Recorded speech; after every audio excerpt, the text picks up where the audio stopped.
नमस्कार साथियों, ऐसा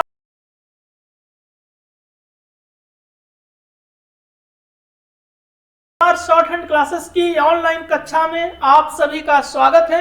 मेरे प्यारे छात्रों, रामधारी गुप्ता खंड 2 की प्रतिलेखन संख्या 3 आज मैं प्रारंभ करने जा रहा हूं। इससे रिलेटेड मैं एक छोटी सी सूचना आपको देना चाहता हूं। ये जो स्पीचें हैं जिनके कठिन शब्द आउटलाइंस या कठिन वर्ड सब चिन्ह हैं, इनकी अलग से प्लेलिस्ट मैंने बना दी है। हर स्पीच के जो भी कठिन शब्द हैं वो मैं अलग से बनाकर आपको दे रहा हूं। आप उनकी प्रैक्टिस करें, अब फिर से स्पीच को लिखें।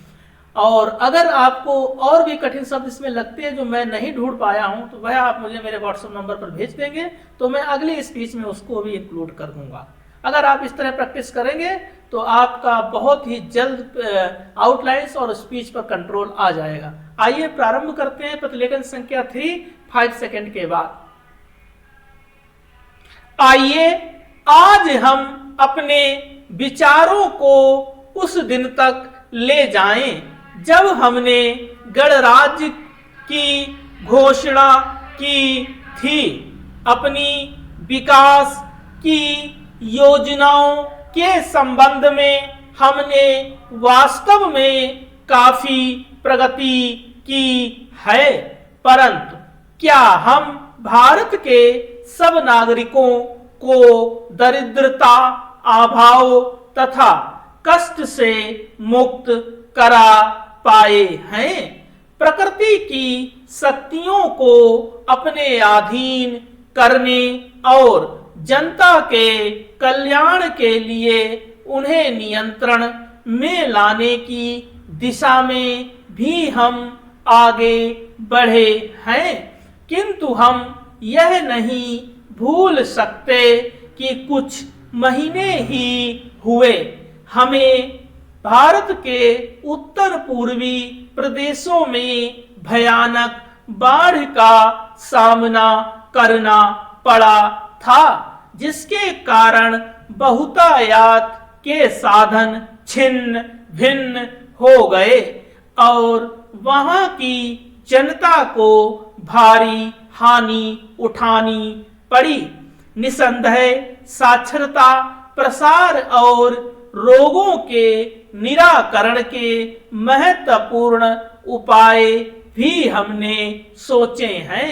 यद्यपि अभी भी देश के बहुत से भागों में निरक्षरता और बीमारी पर्याप्त मात्रा में दिखाई देती है, जन कल्याण की योजनाओं को हम बराबर आगे बढ़ाते रहेंगे। यह हमारा दृढ़ संकल्प है, जिसमें संदेह नहीं किया जा सकता। इन योजनाओं के पूरे होने के संबंध में जो प्रयास अब तक किया गया है, उससे भी हमें असंतुष्ट नहीं होना चाहिए।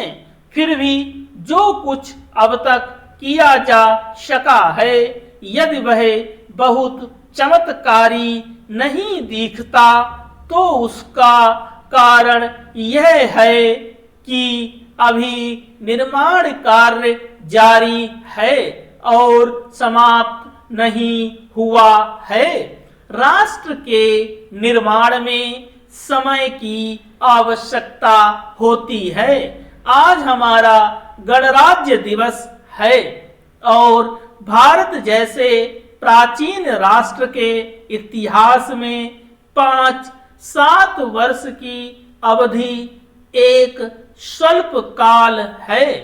आइए अब हम विगत वर्ष की घटनाओं पर नजर डालें और यह देखें कि विकास के कार्यों और निर्माण योजनाओं की दिशा में हम कहां तक आगे बढ़ सके हैं। यदि मुझसे यह कहा जाए कि बीते वर्ष की घटनाओं का वर्णन मैं एक वाक्य में करूं, तो मैं कहना चाहूंगा कि संविधान में दिए गए निर्देशों के अनुसार हमने समस्त राष्ट्र के साधनों को ऐसे ढंग से जुटाना आरंभ कर दिया है जिससे यह स्पष्ट हो जाता है कि भारत में कल्याणकारी राज्य की स्थापना का श्री गणेश हो चुका है। पिछले वर्षों में हमने जो संकल्प और दावे किए थे अब वे मूर्तिमान होने लगे हैं।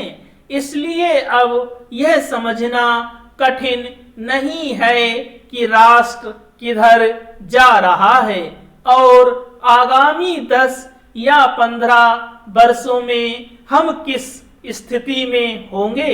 महान नदी घाटी योजनाओं पर कार्य बराबर जारी है। इनमें से एक योजना भाखड़ा नंगल योजना से बहुमूल्य पानी और बिजली पंजाब, पेप्सू तथा राजस्थान के भागों को मिलने भी लग गई है।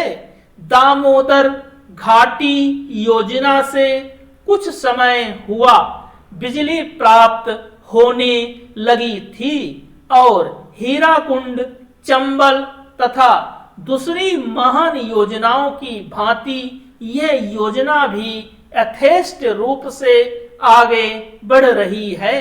भाखड़ा नंगल योजना का प्रथम चरण समाप्त होने से अब यह स्पष्ट है कि इन महान योजनाओं के द्वारा देश में कितने महत्वपूर्ण परिवर्तन हो जाएंगे। यह स्पीच 80-85 स्पीड में थी। इसका मैंने थोड़ा फ्लक्चुएट किया हुआ है एग्जाम के मद्देनजर रखते हुए। आप इनकी प्रैक्टिस करें और मेरी जो इनसे रिलेटेड आउटलाइन की स्पीच है या क्लास है उसको लेकर प्रैक्टिस करें, आपको बहुत फायदा होगा। नमस्कार।